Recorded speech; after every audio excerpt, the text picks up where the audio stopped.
स्वागत।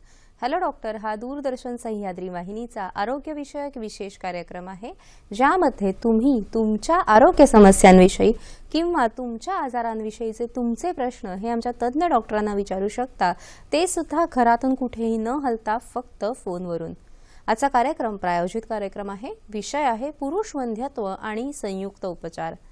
World health organisation म्हणजे WHO म्हणण्यानुसार, त्यांच्या अहवालानुसार जगामध्ये प्राथमिक वंध्यत्वाने पीडित 4 ते 12% दाम्पत्य आहेत, तर भारतामध्येच हे ॲव्हरेज 16% गेलेलं आहे। प्राथमिक वंध्यत्वाची कारणं ही दैवी असू शकतात, म्हणजे नैसर्गिक असू शकतात, ज्याला आपण विशेष करून चिकित्सा जास्त उपलब्ध नाहीये। मात्र अनेक कारणं अशी आहेत जी मानव निर्मित आहेत, आणि ह्याला कारण आहे आजचं धकाधकीचं किंवा फास्ट झालेलं जीवन। या फास्ट जीवनमध्ये आहे रात्री बेरात्री झोप, अपुरी झोप, अवेळी जेवण, बेभरवशाची नोकरी, कामावरील ताणतणाव आणि इतरही अनेक कारणं। ह्या कारणांचा आज आपण उहापोह करूया आणि ह्या सर्वांवर पुरुष वंध्यत्वावर अतिशय उपयुक्त आणि यशस्वी असलेली संयुक्त उपचार पद्धती काय आहे आणि ह्यावर कसा उपाय करू शकते ह्याविषयी सुद्धा जाणून घेऊया।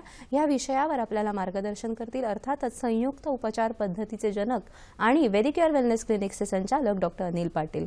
नमस्कार डॉक्टर, तुमचे या कार्यक्रमामध्ये स्वागत। नमस्कार। डॉक्टर अनिल पाटील हे मुंबई युनिव्हर्सिटीमधून MBBS MD गोल्ड मेडलिस्ट आहेत। संयुक्त उपचार पद्धतीमध्ये ते allopathy, Ayurveda, panchakarma, physiotherapy, naturopathy, reiki, acupuncture आणि ॲक्युप्रेशर, संमोहन चिकित्सा आणि संगीतोपचारांचा वापर करतात।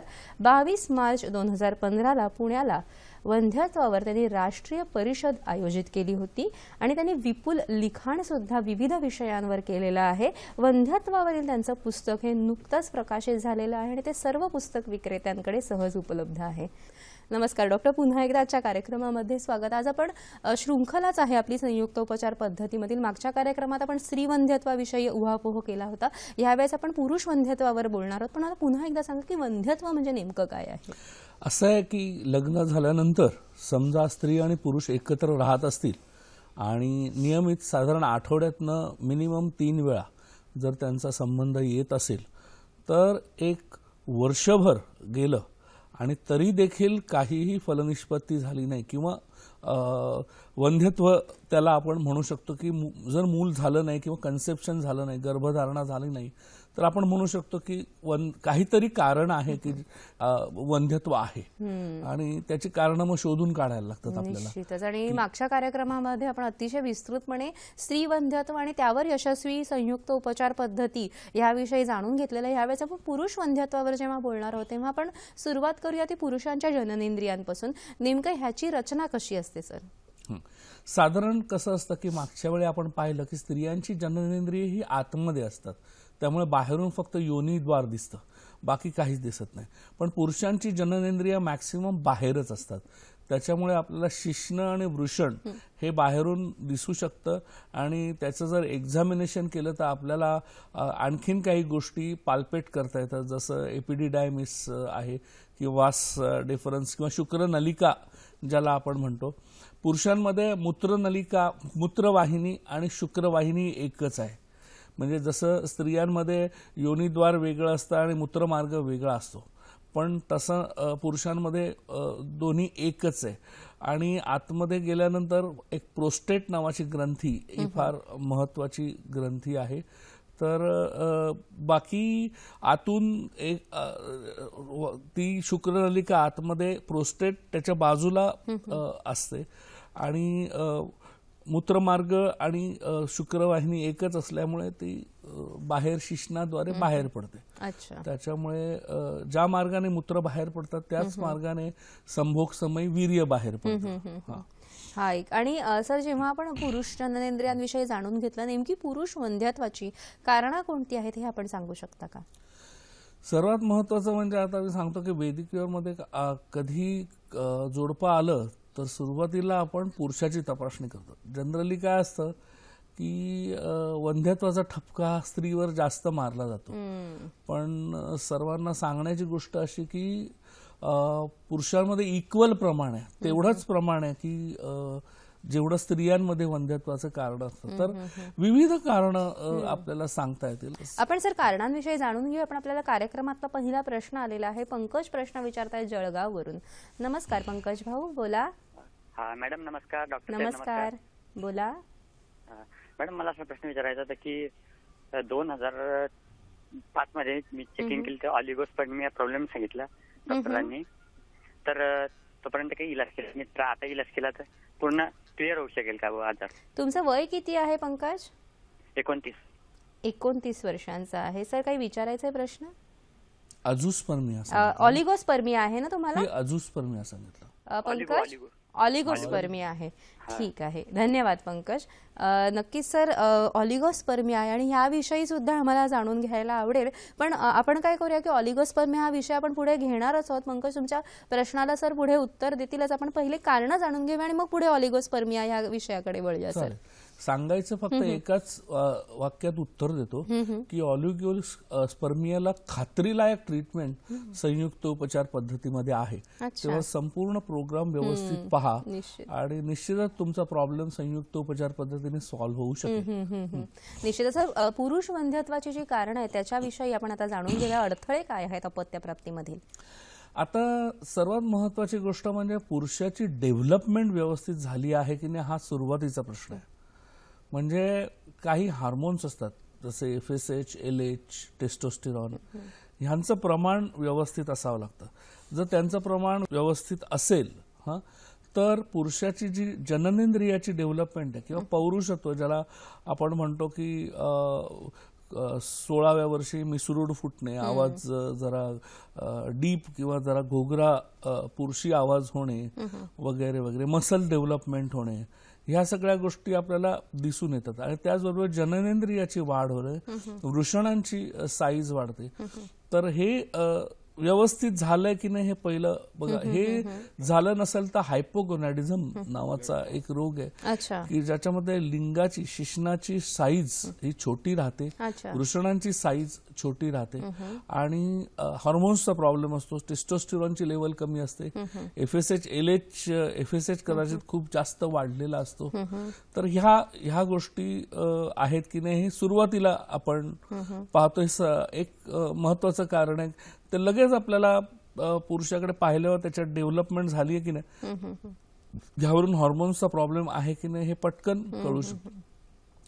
दुसरं एक कारण आहे, हे पण एक अॅनाटॉमिकल कारण आहे की अनडिसेंडेड टेस्टिस ज्याला म्हणतात. बरोबर. म्हणजे ज्याच्यामध्ये जी वृषण आहेत ती खाली स्क्रोटल सॅकमध्ये, म्हणजे वृषणांची जी पिशवी असते, आपल्याला बाहेरून पिशवी दिसते, आत वृषण असतात, तर ती जे वृषण खाली उतरलीच नाहीत आणि पोटातच राहिली किंवा वरती इंग्वायनल कनालमध्येच राहिली, तर असं असतं की शुक्राणूंच्या जनरेशनसाठी किंवा एकूणच थंड तापमानाची गरज असते.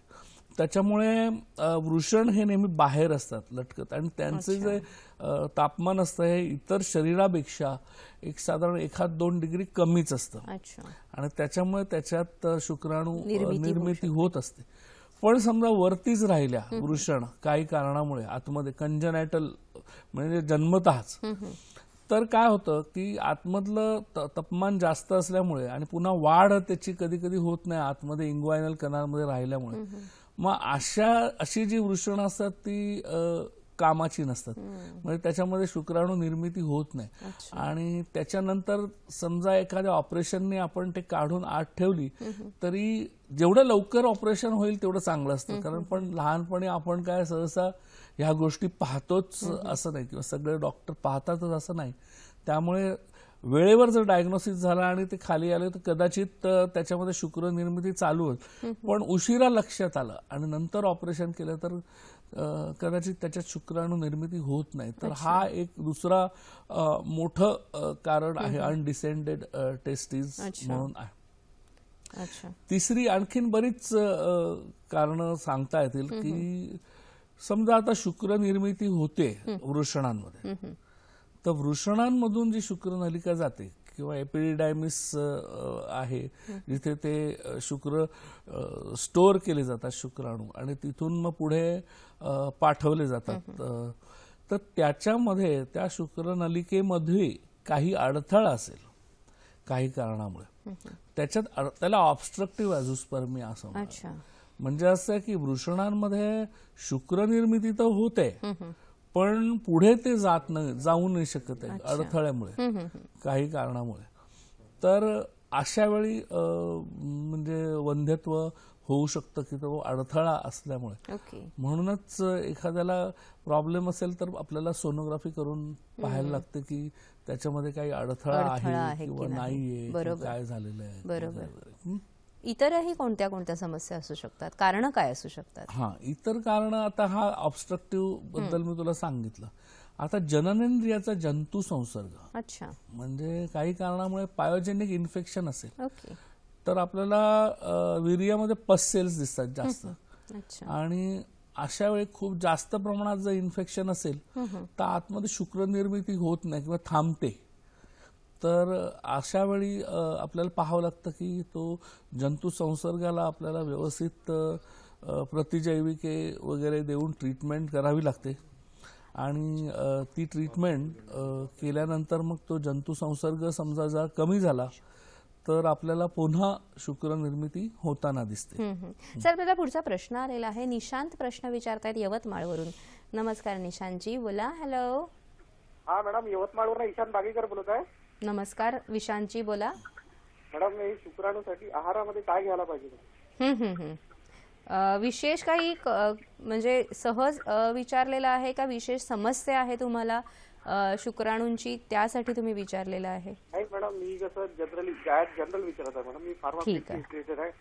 ठीक आहे, धन्यवाद.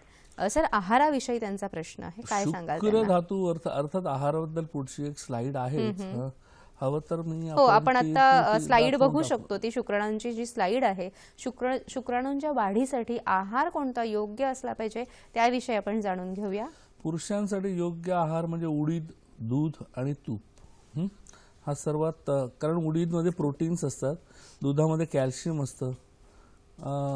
ह्याच्यामध्ये लिहिलेलं आहे की काय खाऊ नये. बरोबर. पुरुष वंध्यत्वामध्ये उडीद, दूध आणि तूप जसं आहारामध्ये अतिशय उपयुक्त आहे, तसंच शुक्राणूंची गुणवत्ता सुधारण्यासाठी डाळिंबाचे दाणे आणि भोपळ्याची बी ह्यांचा सुद्धा आहारामध्ये नक्कीच समावेश करावा. आपल्याला पुढचा प्रश्न आलेला आहे. प्रश्न विचारचा आहे दिशा. नमस्कार दिशा. नमस्कार दिशा, जयपूर राजस्थानवरून प्रश्न आहे. दिशाजी, बोला. बरं, ठीक आहे. बोला. हॅलो. हा, बोला. हा, नमस्कार डॉक्टर. नमस्कार. हा, माझ्या मुलाला जन्मताच 33 वरती होती है ना. तर ते डॉक्टर बोलले की ते जे आपण तुम्ही टेम्परेचरचं सांगितलं त्याच्यामुळे ते डेव्हलप होणार नाही, म्हणून मग त्यांनी 2 वर्षाचं असताना त्याचं ऑपरेशन करून खाली आणलं, पण ते त्याची वाढ नसल्यामुळे ते डेव्हलप झाली नाही. मग काही परत 2 वर्षानंतर ऑपरेशन करून ती पूर्ण काढून टाकली. आता एकच आहे, तर पुढे काही प्रॉब्लेम आहेत का? आता त्याचं वय आहे 28 वर्ष. 28 वर्ष आहे. निश्चित तुमचा प्रश्न अतिशय योग्य आहे. सर, काय मार्गदर्शन करू शकता?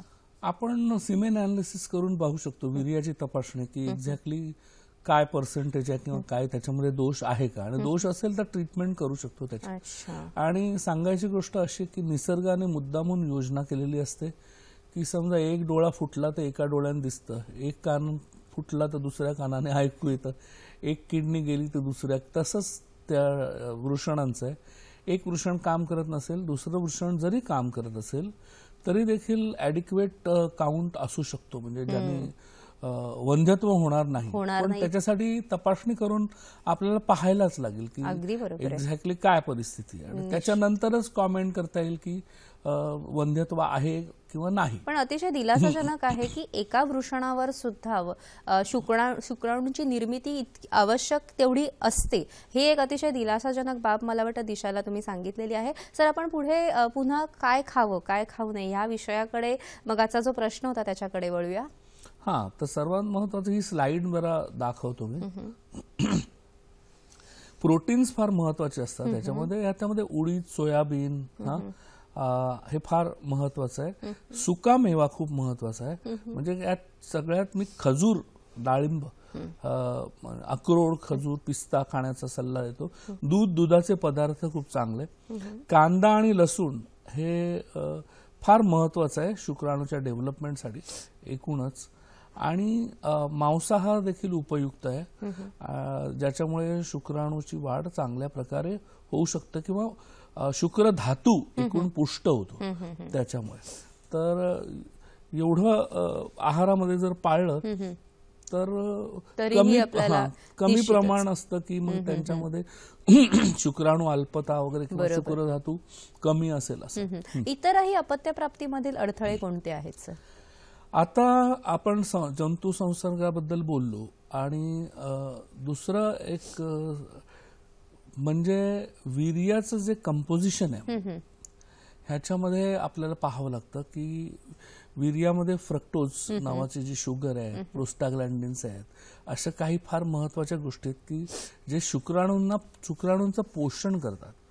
तर या शुक्राणूंमध्ये काही ह्या गोष्टी आहेत की नाही पाहावं लागतं. कंपोजिशन, त्याचा पीएच अल्कलाईन आहे की नाही वगैरे वगैरे वगैरे बऱ्याच गोष्टी पाहाव्या लागतात की ज्याच्यामध्ये संसर्ग आहे की नाही. तर हे सगळं नसेल तर आपण शुक्राणूंकडे वळतो की शुक्राणूंमध्ये काही समस्या आहेत की नाही. तर शुक्राणूची रचना त्यासाठी आपण पहिल्यांदा जाणून घेऊया की शुक्राणू दिसतात कसे. निश्चितच. तर हा एक ही जी स्लाइड आहे त्याच्यात एक शुक्राणू दाखवलेला आहे. त्यात महत्वाचं म्हणजे शीर, मध्यभाग आणि शेपूट ह्या 3 गोष्टी आहेत. तर त्याच्यामध्ये वरती त्या शिरात ते केंद्रक दाखवलं, ती एक पेशी असते त्याच्यामुळे आपण त्याच्यात केंद्रक असतं. आणि मध्यभागात ते मायटोकॉन्ड्रिया आहेत आणि मागे शेपूट आहे, ते वळवळ करून हालचाल करायला उपयोगी पडतं. मायटोकॉन्ड्रिया ही एनर्जी ऊर्जा केंद्र आहेत, म्हणजे त्यातून शुक्रजंतूंना ऊर्जा मिळते. आणि हे शुक्रजंतू केंद्रामध्ये अर्थात गुणसूत्र असतात, सेक्स क्रोमोझोम ज्याला म्हणतात. त्यामुळे तो आतमध्ये गेल्यानंतर मग गुणसूत्रांचा एक्सचेंज होतो आणि गर्भ तयार होतो. तर ह्याच्यामध्ये मायटोकॉन्ड्रिया फार महत्वाचे असतात कारण शुक्रजंतून नुसते असून उपयोग नाही, ते सगळं व्यवस्थित असून उपयोग नाही. ते तर म्हणजे शीर, मध्यभाग आणि हे सगळं व्यवस्थित असावं लागतं, हा एक भाग झाला. बरोबर. पण त्यांच्यामध्ये ऊर्जा असावी लागते प्रचंड प्रमाणात की जेणेकरून त्यांची हालचाल चांगल्या प्रकारे असावी लागते की ते पोचायला पाहिजे तिथपर्यंत. म्हणजे तेवढी त्यांच्यामध्ये ताकद पाहिजे की ते पूर्णतः स्त्रीबीज फलन होईपर्यंत तो जो मार्ग आहे तिथपर्यंत पोहोचला पाहिजे. सर, आपला पुढचा प्रश्न आलेला आहे नागपूरवरून प्रश्न विचारताय डॉक्टर सागर. नमस्कार डॉक्टर. हॅलो, नमस्कार सर. हॅलो.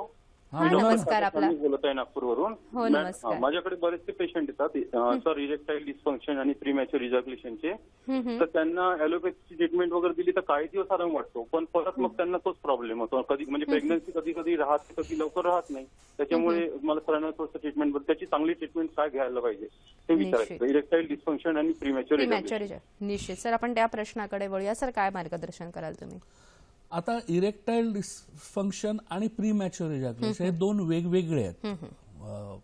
कारण कसं आहे, इरेक्टाईल डिस्फंक्शन याचा अर्थ ताठरता अजिबात नाही होणं, आणि त्यात म्हणजे प्रायमरी आणि सेकंडरी हे 2 भाग असतात.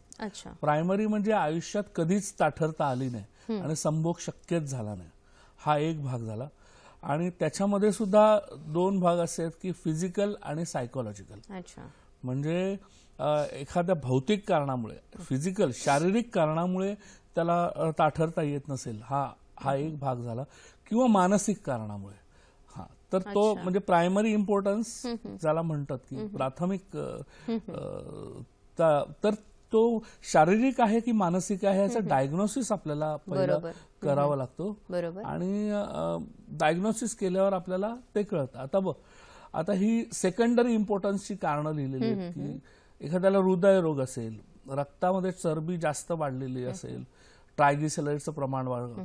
कारण कसं आहे की लिंगात ताठरता येणं याचा अर्थ तिकडे आर्टरीज ज्याला म्हणतात, त्या आर्टरीज मधून रक्त आतमध्ये जेव्हा लिंगात जातं आणि ते तिथे थांबतं, कारण रक्तप्रवाहामुळे ताठरता आलेली असते. हा फार महत्वाचा भाग आहे. त्यामुळे रक्तवाहिन्या असतात त्या निर्दोष असाव्या लागतात. तर जर त्यात रक्तातील चरबीची वाढ झालेली असेल तर रक्तवाहिन्यामध्ये ॲथेरोस्क्लेरोसिस होऊ शकतो. आणि आता साधारण खूप जास्त तंबाखू खाणारे लोक किंवा स्मोकिंग करणारे लोक त्यांना हा परिणाम ॲथेरोस्क्लेरोसिसचा होऊ शकतो. किंवा एखाद्याला हृदयरोग असेल तर त्याला जसं कोरोनरी आर्टरीमध्ये चरबी वाढून ब्लॉकेजेस उत्पन्न होतात तसंच लिंगामध्ये पण ब्लॉकेजेस उत्पन्न होतात. उच्च रक्तदाब असेल तरी देखील त्याच्या ज्या गोळ्या आपण घेतो त्याच्यामुळे अर्थातच शुक्राणूंवर परिणाम होतोच आणि ताठरतेवरही परिणाम होतो. कारण आपण औषध घेतलं की मग ते आपोआप रक्तदाब कमी होतो. मधुमेहामध्ये ॲथेरोस्क्लेरोसिस होतो. एकूणच चेतासंस्थेची जी सेन्सिटिव्हिटी ते कमी होते. लठ्ठपणा खूप जास्त असेल, चरबीचं प्रमाण जास्त असेल तरी देखील आणखीन बरेच आहेत. चेतासंस्थेचे विकार आहेत, मेंदूचे विकार आहेत, किंवा टेस्टोस्टेरॉन कमी असेल, भावनात्मक तणावाबद्दल मी आता मगाशी सांगितलं, किंवा बायको आवडतच नसेल किंवा भांडण असेल, खूप जास्त हेट करत असेल, मनातून तिरस्कार करत असेल तरी देखील संबंध ठेवायला त्याला ताठरता येण्याची शक्यता कमी. आता फिजिकल आहे की सायकोलॉजिकल आहे हे कळण्याची एक चांगली मेथड आहे. ती म्हणजे रात्रीमध्ये आपल्याला साधारण ताठरता येते 2-4 वेळा सायकल्समध्ये. तर सकाळी उठताना लघवी करण्याच्या आधी जर ताठरता असेल तर आपण म्हणू शकतो की आपल्याला फिजिकल इम्पॉर्टन्स नाही आहे, सायकोलॉजिकल आहे. मग हे बाकीचे जे भाग आहेत रोग ह्यांना सगळ्यांना ट्रीट करावं लागतं पहिलं. आणि त्याच्यानंतर वाजीकारक औषधं घ्यावी लागतात ज्यात शुक्र धातूचं पोषण होतं. आणि वाजीकारक औषध घेतल्यानंतर एक काही महिन्यानंतर आहार, योग्य व्यायाम आणि वाजीकरण विधी केल्यानंतर आपल्याला खूप चांगला फरक दिसून येतो. दोन्ही गोष्टीमध्ये, इरेक्टाईल डिस्फंक्शन मध्ये पण चांगला फरक दिसून येतो आणि प्रीमॅच्युअर इजॅक्युलेशन मध्ये पण दिसून. या प्रीमॅच्युअर इजॅक्युलेशन विषयी म्हणजे शीघ्रपतनाविषयी सुद्धा जाणून घेऊया. पण आपल्याला पुढचा प्रश्न येतोय. सर बाजीराव प्रश्न विचारतायत बीड वरून. नमस्कार. हॅलो, बोला. नमस्कार. Hello sir. हा, बोला. बोला. हॅलो. बोला बोला. आपला प्रश्न सलग विचारा. हॅलो मॅम, माझा प्रश्न असा आहे, शरीरामध्ये उष्णता जर असेल तर त्या उष्णतेमुळे वंध्यत्व किंवा नपुंसकत्व येऊ शकतं का? वंध्यत्व किंवा सर शुक्रजंतूवर परिणाम. ठीक आहे, तुमचा प्रश्न आम्हाला कळलेला आहे. धन्यवाद. नपुंसकत्व. अच्छा सर, प्रश्न त्याविषयी सुद्धा सांगा आणि मग पुढे शीघ्रपतनाविषयी सुद्धा पुढे. शरीरातील उष्णतेचा तसा पोटन्सीवर काय परिणाम होत नाही सहसा इतका, पण शुक्रजंतूंवर मात्र परिणाम होऊ शकतो. शरीरात जर खूप जास्त प्रमाणात उष्णता असेल तर एकूणच जसं मी सांगितलं की शुक्रजंतू निर्मितीसाठी, चांगल्या प्रकारे निर्मितीसाठी वातावरणातही थंडीची आवश्यकता असते. वातावरण थंड असेल, जसं आता थंडीचे दिवस आहेत, शुक्राणू जास्त प्रमाणात निर्माण होतात. आणि किंवा आपलं शरीर देखील किंवा स्क्रोटल टेम्परेचर हे कमी असण्याची फार आवश्यकता असते. जेवढं ते कमी असेल तेवढी शुक्राणू निर्मिती जास्त होईल. शरीरात जास्त उष्णता असेल तर शुक्राणू निर्मिती कमी होईल. तसं डायरेक्ट पोटन्सीवर असा परिणाम होतोच असं नाही, पण शुक्र निर्मिती कमी झाल्यामुळे तसा इनडायरेक्ट इफेक्ट होऊ शकतो, एवढंच. सर, आणि पुढे त्यांचा पुन्हा एक प्रीमॅच्युअर इजॅक्युलेशन विषयी डॉक्टरांचा प्रश्न होता. त्याविषयी आपण सविस्तर काय सांगू शकता त्यांना? एकूण शुक्रधातूचं पोषण, मगाशी मी सांगितलं, वाजीकरण विधी, विविध प्रकारचे जे औषध आहेत ती आपण आयुर्वेदामध्ये आहेत. उत्तर बस्ती किंवा अंतर्गत काही पोषक बृहण बस्ती असतात त्यांचा आपण वृक्ष बस्ती ज्यांना म्हणतात त्यांचा आपण वापर करू शकतो. आणि त्यांचा वापर केल्यानंतर आपल्याला दिसतं की एकूणच शुक्र धातूचं वर्धन होतं, जास्त प्रमाणात निर्माण व्हायला लागतो. आणि तसं झाल्यानंतर काही अर्थातच डॉक्टरांना त्या किगेल्स एक्सरसाइजेस माहीत असतील, पण आपल्या ह्याच्यामध्ये योगामध्ये अश्विनी मुद्रा, वज्रोली मुद्रा ह्या 2 मुद्रा सांगितलेल्या आहेत. अश्विनी मुद्रामध्ये आपले जी गुदद्वाराचं आकुंचन आणि प्रसरण करण्यात ते शिकून घ्यायला लागते. तिकडचे स्नायू मजबूत केले जातात आणि वज्रली मुद्रामध्ये मूत्रमार्गाचे स्नायू म्हणजे ज्यातून आपली लघवी होते त्याचे आपण थांबवू शकतो. तर ती थांबवण्याची जी प्रॅक्टिस आहे ही प्रॅक्टिस साधारण आपण जर करत राहिलो दिवसातनं एक 100 वेळा अशी प्रॅक्टिस करायची. नुसते बसल्या बसल्या ते स्नायू आकुंचन पावायचे आणि प्रसरण करायचं. तर असं केल्याने तिकडची शक्ती वाढते स्नायूंची आणि प्रीमॅच्युअर इजॅक्युलेशन कमी होतं. किंवा एक्सेसिव्ह ज्याची सेन्सिटिव्हिटी आहे कमी करणारी काही औषध आहेत आयुर्वेदामध्ये ती सुद्धा दिली तरी देखील फायदा होतो. प्रीमॅच्युअर इजॅक्युलेशन आणि इतरही कारणांविषयी जाणून घेतलं. शुक्राणूंच्या रचनेबद्दल आपला मग अशी विस्तृत विवेचन चालू होतं. शुक्राणूंची रचना आणि मग पुढे निर्मिती कशी होते. तर निर्मितीची स्लाइड आहे. अर्थात ती जरा किचकट आहे पण सांगायची गोष्ट असते की स्पर्मॅटोगोनिया जे प्रिकर्सर सेल म्हणजे बेसिक ज्या असतात सेल्स ज्याच्यातनं डेव्हलप होत स्पर्मॅटोसाइड स्पर्मॅटिड आणि चौथा जो प्रकार आहे तो शुक्राणू. म्हणजे ही निर्मिती त्या स्पर्मॅटोगोनियापासून ते वाढत वाढत वाढत तो पूर्ण फुल्ली ग्रोन ज्याला म्हणतात ना स्पर्म हा फॉर्म होतो.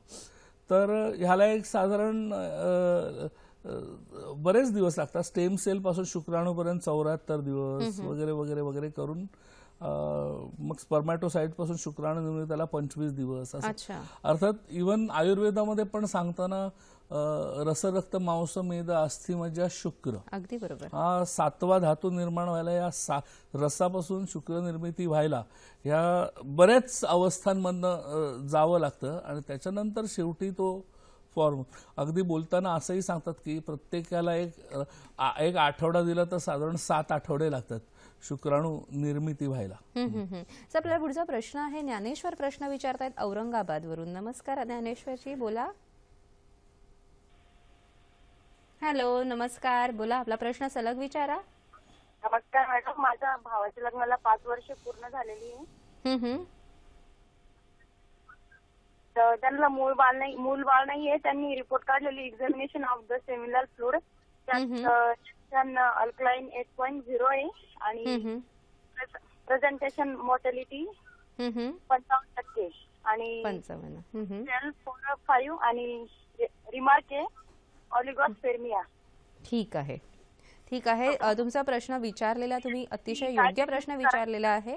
ऑलिगोस्पर्मिया याविषयी सर जरूर मार्गदर्शन करतील. मगाशी पंकज यांचा सुद्धा हा प्रश्न होता. याविषयी सर जरूर मार्गदर्शन करतील. स्पर्मिया म्हणजे साधारण शुक्रजंतूंचं जे प्रमाण आहे ते एक 20 मिलियन पर ml हे WHO ने सांगितलेलं आहे की तेवढं असायला पाहिजे. त्याच्यावरच असायला पाहिजे. त्याच्या जर खाली असेल तर आपण त्याला ऑलिगोस्पर्मिया असं म्हणू शकतो.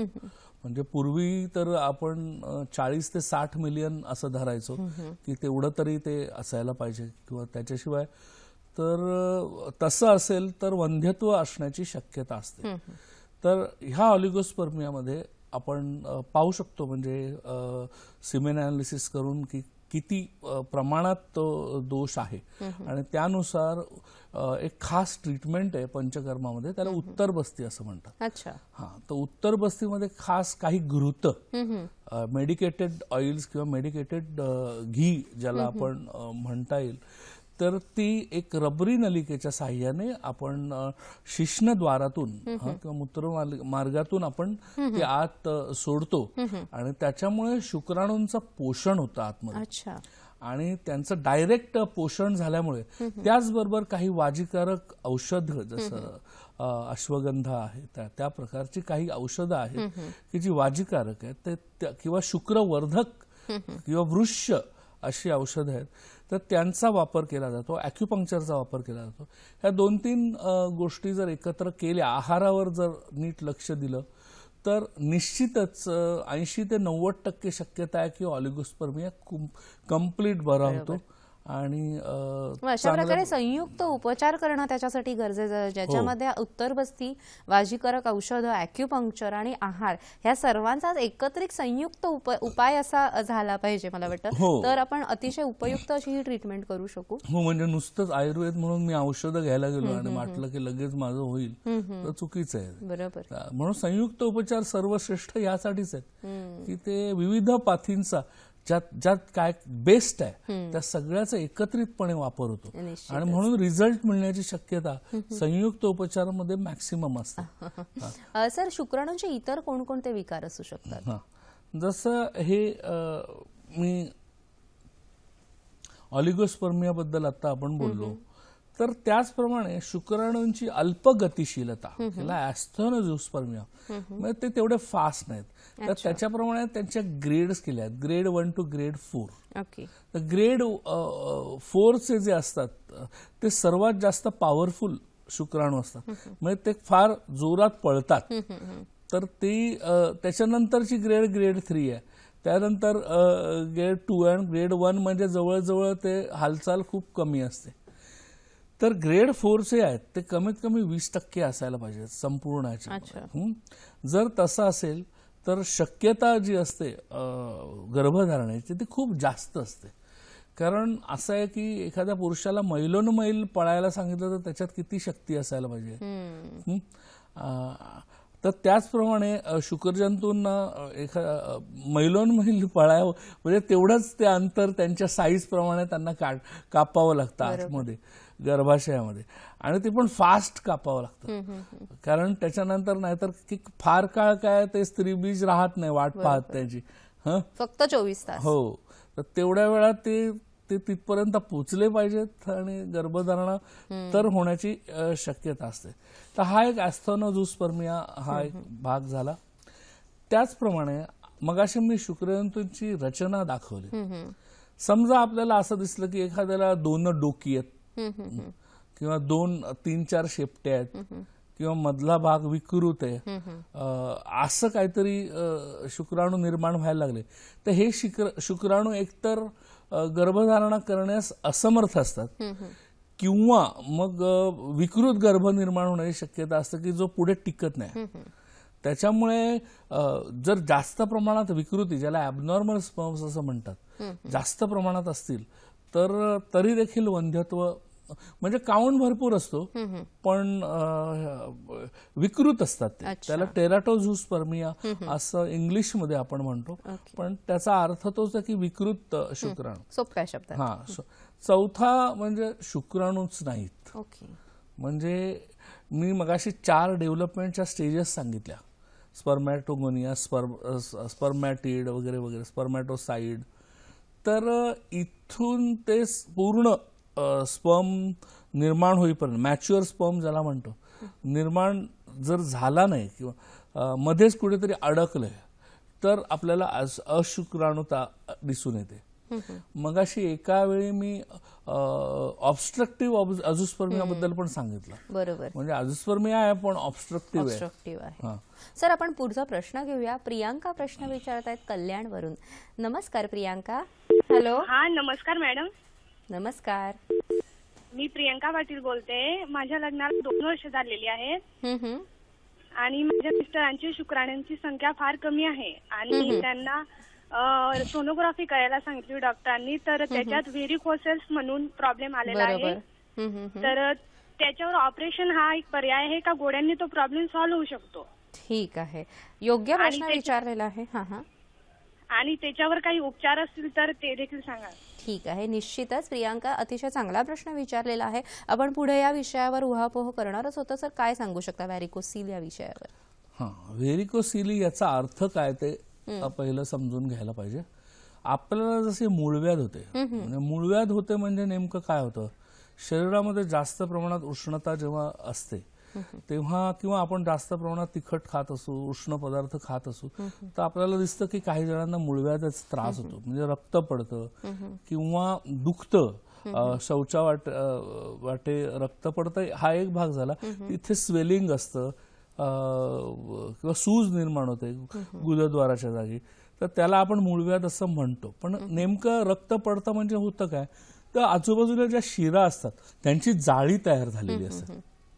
तर ही जी जाळी तयार झालेली असतात त्यातून जेव्हा कॉन्स्टिपेशन होतं, तर कॉन्स्टिपेशन झाल्यानंतर ते कडक शौचावाटे जेव्हा होते तेव्हा त्याला जखम होते त्या शिरांना आणि जखम होऊन रक्त पडतं. बरोबर. तर त्याला आपण मूळव्याध म्हणतो, म्हणजे ती शिरांची जाळी. आता सेम शिरांची जाळी समजा वृषणांच्या आजूबाजूला झाली तर काय, ओके. म्हणजे वृषणांना ज्या शिरा आहेत त्या ठिकाणी जाळी तयार झाली तर होणार काय की आता अर्थातच हे उष्णतेमुळे झालेलं आहे, त्यामुळे ती जाळीमुळे जास्त उष्णता तिथे निर्माण होते. आणि जसं मगाशी मी सांगितलं की स्क्रोटल टेम्परेचर हे नेहमी खाली असावं लागतं शरीरापेक्षा, आणि तिथे उष्णता निर्माण झाली तर आपोआपच शुक्राणू निर्मितीमध्ये अडथळा येणार किंवा त्याची मोटिलिटी कमी असणार किंवा एकूणच काउंट कमी असणार, तर त्याला व्हेरिकोसिली असं म्हणतात. पण जसं मी नेहमी आपण मूळव्याधावर कधी कार्यक्रम घेतला तर मी नेहमी सांगतो की कधी ऑपरेशन वगैरे करू नये, कारण ते पुन्हा पुन्हा करावं लागतं कधी कधी. मूळ कारण आहे त्याच्यावर आपण घालूया. तर ही उष्णता वाढण्याचं जे कारण आहे, तर आहाराचं जमचं आपण नियोजन केलं हा एक भाग, घट्ट कपडे घालणं बंद केलं, थंड पाण्यामध्ये बसण्याची प्रॅक्टिस केली 10-15 मिनिटं सकाळी, किंवा बर्फाने शेक दिला वृषणांना, तिखट खाणं संपूर्णपणे बंद करून टाकलं, दुधाचं प्रमाण आहारामध्ये समजा वाढवलं, तर आपोआपच शरीरातली एक उष्णता कमी व्हायला लागते. आणि त्याच्यानंतर काही औषधं जशी पाईल्सला आपण देतो त्या प्रकारची औषधं किंवा शुक्रवर्धक अशी औषधं आपण दिली, उत्तर बस्तीचा उपयोग करू शकतो. तर हे सगळं एकत्रित केल्यावर निश्चितच व्हेरिकोसिली कमी कमी होत जाते, पूर्णपणे बरी देखील होऊ शकते, आणि त्याच्यामुळे शुक्राणूंवर जो परिणाम झालाय तो नष्ट होऊन शुक्राणू वाढतात. आपण मगाचपासून विविध अपत्य प्राप्तीमधील पुरुष वंध्यत्वाचे अडथळे याविषयी जाणून घेत होतो. याचबरोबर सर मला तुम्हाला विचारायचं आहे की मम्स सारखा विषय आहे किंवा टायफॉइड ऑर्कायटिस आहे किंवा ट्रॉमा टू द टेस्टिस आहे, हे सुद्धा पुरुष वंध्यत्वातील महत्वाची कारणं असू शकतात का? हो, ॲझोस्पर्मिया किंवा सिव्हिअर ऑलिगोस्पर्मिया, खूप जास्त प्रमाणात जर शुक्राणू अल्पता असेल किंवा शुक्राणू अजिबात नसतील तर त्याच्यासाठी एक खास हिस्ट्री आम्ही डॉक्टर लोक नेहमी रुग्णांना विचारतो की लहानपणी गालगुंड झाले होते का. तर गालगुंड हा असा एक रोग आहे की ज्याच्यामुळे आपोआपच टेस्टिसला इन्फेक्शन होण्याची शक्यता असते त्याचं, आणि टेस्टिसला किंवा वृषणांना त्याचा संसर्ग होऊन वृषणांचं कार्य संपूर्णपणे बंद पडण्याची शक्यता असते. त्याचप्रमाणे विषमज्वर, विषमज्वरामध्ये नेहमीच होतं असं नाही, विषमज्वरामध्ये देखील जर संसर्ग झाला वृषणांना तर काम बंद पडतं, किंवा क्रिकेटचा बॉल लागला किंवा मारामारीमध्ये जोरदार प्रहार झाला वृषणांवर तरी देखील त्याचं कार्य पुढे मंदावण्याची किंवा बंद पडण्याची शक्यता असते. आपल्याला पुढचा प्रश्न आहे उस्मानाबादवरून महादेव प्रश्न विचारतायत. नमस्कार महादेवजी, बोला. हॅलो, नमस्कार, बोला. उस्मानाबादवरून माझा असं प्रॉब्लेम आहे की सेवर ॲस्थेनोझोस्पर्मिया, सेवर ॲस्थेनोझोस्पर्मिया हा प्रॉब्लेम आहे माझ्या याच्यामध्ये, आणि शीघ्रपतन लवकर होतं लगेच. बरोबर, ठीक आहे. तुमचं वय किती आहे महादेव? माझं 30 वय आहे मॅडम. 30 वर्षांचं वय आहे. मधुमेह वगैरे काही त्रास आहे? नाही, त्रास वगैरे काय नाही, फक्त ॲस्थेनो. कळलं आम्हाला, तुमचा प्रश्न कळलेला आहे. सर पुन्हा एकदा तुम्ही काय सांगू शकता? आपण मगाशी ह्याच्यावर विस्तृत विवेचन केलेलं आहे, पण थोडक्यात काय सांगाल? हो, अर्थातच याचा अर्थ ॲस्थेनोझोस्पर्मियाचा अर्थ मोटिलिटी कमी असते. आता मोटिलिटीचे मी ग्रेड 4 वेगवेगळ्या ग्रेड सांगितले, तर आपल्याला पाहायला लागेल की त्याची किती प्रमाणात मोटिलिटी कमी आहे, आणि त्याला मगाशी सांगितल्याप्रमाणे वाजीकारक द्रव्य, शुक्रकारक, वृक्ष अशी द्रव्यांची ट्रीटमेंट देऊ शकतो. त्याचबरोबर उत्तर बस्तीची स्लाइड आहे माझ्याकडे आता, तर उत्तर बस्ती एक्झॅक्टली कशी दिली जाते ते दाखवलेलं आहे. ते रबरी नळी इंजेक्शन, तर त्यात पाहिलं की आपल्याला कळतं की ते जे काही वृक्ष असं जे द्रव्य आहे ते आपण आत सोडतोय, हिरव्या रंगाचं, हिरव्या रंग, ते आतमध्ये गेल्यानंतर आपोआपच ते आतमध्ये पुष्टीकारक ते द्रव्य आहे, त्यामुळे शुक्रजंतूंची शक्ती वाढते आणि आपोआपच त्यांची मोटिलिटी वाढते, आणि ॲस्थेनोझोस्पर्मियाला आपण ट्रीट करू शकतो. निश्चितच मला वाटतं त्यांच्या प्रश्नाचं आपण समाधानकारक उत्तर दिलेलं आहे. आजच्या कार्यक्रमातील तज्ज्ञ डॉक्टर अनिल पाटील यांच्याशी थेट संपर्कासाठी त्यांचे दूरध्वनी क्रमांक आम्ही आता दाखवतो, ते तुम्ही टिपून घ्या किंवा मोबाईल कॅमेऱ्याने फोटो काढून घ्या.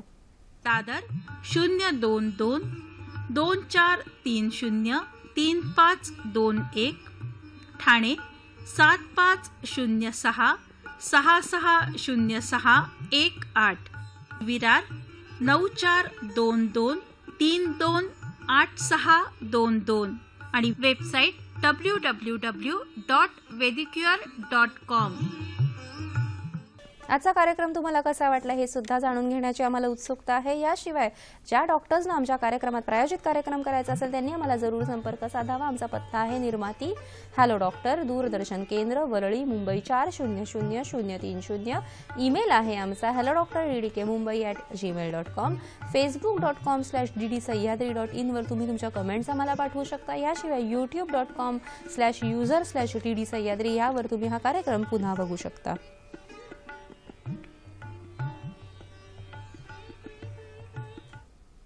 पुरुष वंध्यत्व आणि संयुक्त उपचारांमधील विशेष संयुक्त उपचार म्हणजे उत्तरबस्ती याविषयी सर मार्गदर्शन करत होते. सर अजून काय सांगाल त्याविषयी? उत्तरबस्तीबद्दल आपण आता स्लाइड बघितलीच. हे खूप चांगलं असं पंचकर्म आहे की ज्याच्यामुळे आपल्याला वंध्यत्वावर, पुरुष वंध्यत्वावर बऱ्याच अंशी मात करता येते. त्याचबरोबर काही संयुक्त उपचार, अश्विनी मुद्रेबद्दल, योगाबद्दल मी मगाशी सांगितलं होतं, तर त्याचा फायदा होतो. शलभासन, भुजंगासन याचा फायदा होतो.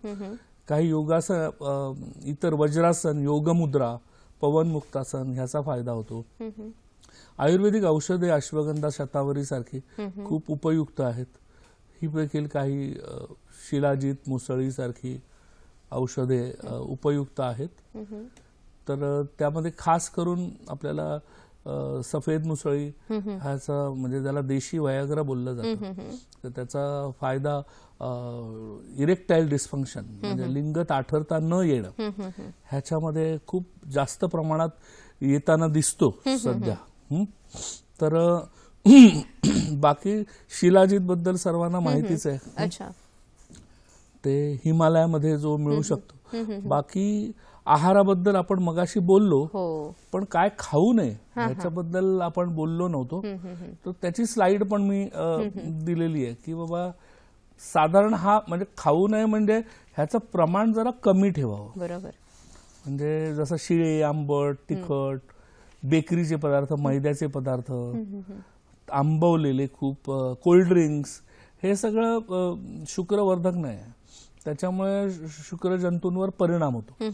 मग खूप जास्त प्रमाणात लोणची वगैरे असं खाणं हे खूप कमी प्रमाणात आपण समजा खायचं असेलच. बरोबर.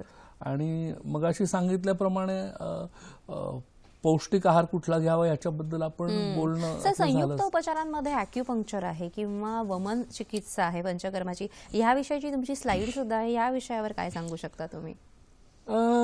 माझं म्हणणं असं की कधी पण जेव्हा ऑलिगोस्पर्मिया किंवा आपण ट्रीटमेंट करतो तेव्हा आपल्याला समजा वाटत असेल की जंतू संसर्गामुळे किंवा इतर काही रोग आहेत की जसं डायबिटीस आहे किंवा इतर काही, तर अशा वेळी संपूर्ण पंचकर्म करणं आणि त्याच्यानंतर वाजीकरण चिकित्सा करणं उपयोगी पडतं.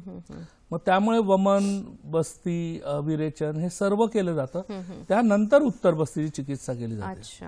तर हे फार उपयुक्त असतं. डायरेक्ट उत्तर बस्तीची चिकित्सा करण्यापेक्षा हे पण केलं तर शरीराचं संपूर्ण शुद्धीकरण जर आपण केलं आणि त्यानंतर आपण उत्तर बस्तीसारख्या विशेष चिकित्सा केल्या तर त्या जास्त उपयुक्त ठरू शकतात. आणि ह्याबरोबरच तुम्ही आहाराविषयी जे अतिशय चांगलं मार्गदर्शन केलंय, कारण मला वाटतं आहार जर तुम्ही नीट ठेवला आणि जर आपण व्यवस्थित ट्रीटमेंट केली तर ह्या नक्कीच आपल्याला जास्त फायदा होऊ शकतो. तर जाता जाता आमच्या दर्शकांना तुम्ही काय संदेश देऊ शकता?